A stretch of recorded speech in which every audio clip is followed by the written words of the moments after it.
பிரதி என்ன, கையெழுத்து பிரதி என்று சொன்னால் தெரியாமல் இருக்கலாம். ஆனால் என்னை போன்றவர்களுக்கு தெரிந்திருக்க வாய்ப்பு உண்டு.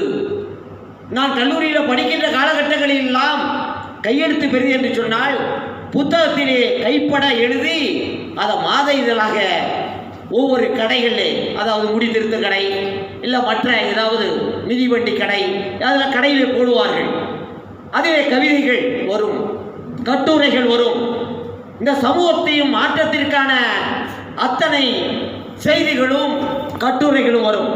அப்படி அன்று திருவாரூரில் அந்த மாணவன், அந்த சிறுவன் மாணவநேசன் என்று கைப்பெருதி வெளியிட்டு அதற்கு பிறகு அதை முரசொலி வடிவிலே கொண்டு வந்தவர் தான் பிற்காலத்தில் முத்தமிழர் கலைஞராக, பல்வேறு முதல்வராக, பன்முக திறமை கொண்டதாக வளர முடிந்தது. காரணம், இந்த தமிழ்நாட்டிலே குறிப்பாக அதாவது சமுதாய மாற்றத்திற்கான பத்திரிகைகள் நிறைய வந்தது.